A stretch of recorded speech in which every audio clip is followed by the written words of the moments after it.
வணக்கம் நண்பர்களே. துபாயிலிருந்து என் தாய்நாட்டில் இருக்கிற அனைவருக்கும் சுதந்திர தின நல்வாழ்த்துக்கள். சுதந்திர தினம்னா முதல்ல நினைப்பு வருது ஆரஞ்சு மிட்டாய். ஒரு 2 மிட்டாய் தருவாங்க. ஆனால் அதுக்காக காலையிலேயே சீக்கிரம் எழுந்திரிச்சு குளிச்சுட்டு யூனிஃபார்ம் போட்டு ரெட்டை ஜடை போட்டுட்டு போவோம். இப்போ உள்ள பசங்களுக்கு அந்த ஆரஞ்சு மிட்டாயோட அருமை தெரிய வாய்ப்பில்லை. என்னடா சமையல் ஏதோ சமைச்சிக்கிட்டு வேறு ஏதோ பேசுகிறேன்னு நினைக்காதீங்க. நான் இன்னைக்கு ட்ரையாங்கா ஜெல்லி தான் செய்ய போகிறேன். க்ரீன், ஒயிட், ஆரஞ்சு கலரில் செஞ்சுக்கிட்டே என்னோட இண்டிபெண்டன்ஸ் டே நினைவுகளை உங்களோட பகிர்ந்துக்க போகிறேன். எங்கள் ஊரில் 1ஆவதுலேருந்து 5ஆவது வரைக்கும் உள்ள ஸ்கூலில் கொடியேற்றிட்டு அடுத்து பஞ்சாயத்து போர்ட்லையும் கொடியேற்ற போவாங்க பசங்க. அவங்க ஒரே யூனிஃபார்மில் அழகாக ரெட்டை ஜடை போட்டு அந்த ஸ்கூல்லேருந்து பஞ்சாயத்து போர்டுக்கு நடந்து போகிறத பார்க்குறதுக்கே ஒரு பெரிய கூட்டம் இருக்கும். என்னோட பொண்ணை பாரு இங்கே போகிறா, என் பேத்தி இங்கே போகிறா, அதெல்லாம் ஒரு பெரிய சந்தோஷம்தான். அதோட அங்கேயும் மிட்டாய் கொடுப்பாங்க. அதை வாங்கிக்கிட்டு அதில் மஞ்சள் கலரும் ஆரஞ்சு கலரும் இருக்கும். சில பேருக்கு ஆரஞ்சு தான் பிடிக்கும். அப்போது நம்ம தோழிக்கிட்ட ஆரஞ்சு கலர் மிட்டாய் இருந்துச்சுன்னா அவளை எப்படியாவது பிரெயின் வாஷ் பண்ணி, பா எனக்கு அந்த ஆரஞ்சு கலர் தான்ப்பா பிடிக்கும் கொடுப்பா அப்படின்னு அவளை மனசை இலக வச்சு வாங்கி சாப்பிட்றதெல்லாம் ஒரு பெரிய குறும்புத்தனமான செயல் தான். ஸ்கூலில் கொடியேற்றி முடிச்சுட்டு கண்டிப்பாக பேச்சு போட்டி வைப்பாங்க. அந்த பேச்சு போட்டியில் இந்த வசனம் இல்லாத பேச்சு போட்டியே கிடையாது. அதாங்க வீரபாண்டிய கட்டபொம்மனோட வசனம். வரி வட்டி கிஸ்தி, யாரை கேட்கிறாய் வரி, எதற்கு கேட்கிறாய் வரி, வானம் பொழிகிறது பூமி விளைகிறது, உனக்கேன் கட்ட வேண்டும் வரி, எங்களோடு வயலுக்கு வந்தாயா, நாற்று நட்டாயா, ஏற்றம் இறைத்தாயா, அல்லது கொஞ்சி விளையாடும் என் குல பெண்களுக்கு மஞ்சள் அரைத்து கொடுத்தாயா, மாமனா மச்சானா மானங்கெட்டவனே. இந்த டயலாக் இல்லாத காம்படிஷனே இருக்காதுங்க. அதே மாதிரி சிங்கிங் காம்படிஷன் இருந்தால் அதில் கண்டிப்பாக இந்த பாட்டு இருக்குங்க.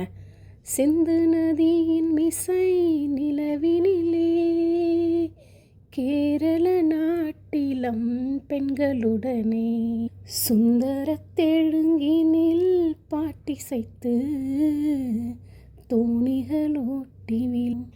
என்னோட குரல் அவ்வளோவா நல்லா இருக்காது, கொஞ்சம் அட்ஜஸ்ட் பண்ணி கேட்டுக்கோங்க. அடுத்து ஸ்கூல்லாம் முடிச்சுட்டு வீட்டுக்கு வந்தால் கண்டிப்பாக இண்டிபெண்டன்ஸ் டேவோ ரிபப்ளிக் டேவோ ஒரே ஒரு படம் தாங்க டிவியில் போடுவாங்க, ரோஜா.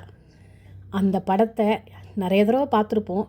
இருந்தாலுமே அன்னைக்கு நம்ம அந்த டைமுக்கு வெயிட் பண்ணி கரெக்டாக அந்த படத்தை பார்த்து முடிப்போம். இப்படியே சொன்னால் நிறைய சொல்லிக்கிட்டே போகலாங்க சுதந்திர தினத்தை பற்றி. இதுக்கு மேலே சொன்னால் உங்களுக்கு போர் அடிச்சிடும். இப்போ நம்ம ரெசிபிக்குள்ளே போகலாம் வாங்க. இந்த ட்ரை கலர் ஜெல்லியை நான் அகரகர் சேர்த்து தான் செஞ்சேன். அகரகரை நல்லா தண்ணி கொதிச்சதுக்கப்புறம் அதில் சேர்த்துட்டு நல்லா அது கரைஞ்சதுக்கப்புறம் சுகர் சேர்த்தா நமக்கு அகரகர் ரெடி ஆகிடும். அகரகர் பண்ணுறது எல்லாமே சேம் மெத்தட் தான். ஆனால் அதில் நான் கலருக்காக டிஃப்ரெண்ட் இன்க்ரீடியண்ட் ஆட் பண்ணியிருக்கேன்.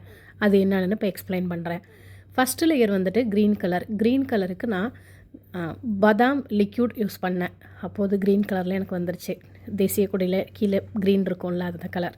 அடுத்த லேயர் ஒயிட் பண்ணேன். ஒயிட்டுக்கு நான் பால் ஆட் பண்ணிக்கிட்டேன். க்ரீன் லேயர் பண்ணிவிட்டு ஃப்ரிட்ஜில் கொஞ்சம் நேரம் வச்சு செட் ஆனதுக்கப்புறமா ஒயிட் லேயர் பண்ணி அது மேலே ஆட் பண்ணிக்கிட்டேன். திரும்ப அதை ஃப்ரிட்ஜில் வச்சு செட் ஆனதுக்கப்புறமா ஆரஞ்சு லேயர் பண்ணுறதுக்காக கேரட்டை கட் பண்ணி கேரட்டை மிக்சியில் போட்டு அடித்து அதுலேருந்து சாறு எடுத்து வச்சுக்கிட்டேன்.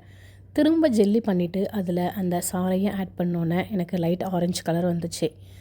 நான் ஒரு தப்பு பண்ணிட்டேன். இன்னும் கொஞ்சம் நிறைய ஆட் பண்ணியிருந்தேன்னா எனக்கு நல்லா டார்க் ஆரஞ்சு கிடச்சிருக்கும். நான் கொஞ்சமாக ஆட் பண்ணதுனால லைட்டாக தான் இருந்துச்சு. ஒயிட் கலர் லேயருக்கு மேலே அதையும் ஊற்றிட்டு ஃப்ரிட்ஜில் வச்சு செட்டாக விட்டேன். எடுத்து பார்க்கும்போது எனக்கே ஆச்சரியம்தான், 3 லேயரும் அழகாக வந்துச்சு. அதே மாதிரி கட் பண்ணும் போதுமே எனக்கு லேயர் அழகாக வந்துச்சு. இப்போ நீங்களும் இந்த லேயர் அகரகரை உங்களுக்கு பிடிச்ச ஃப்ளேவரில் ட்ரை பண்ணி பாருங்கள். என்னோட சின்ன வயசு சுதந்திர தின நினைவுகளை உங்களோட பகிர்ந்துக்கிட்டதில் மிக்க மகிழ்ச்சி. இதை கேட்கும் போது கண்டிப்பாக உங்களுக்கும் ஏதாவது ஞாபகம் வந்திருக்கும். உங்களுக்கு என்ன ஞாபகம் வந்ததுன்றதை கமெண்ட்டில் சொல்லுங்கள். நம்ம வீடியோ பிடிச்சிருந்ததுன்னா சப்ஸ்கிரைப் பண்ணிவிட்டு லைக் கமெண்ட் பண்ணுங்கள். தேங்க்யூ ஃபார் வாட்சிங். See you soon.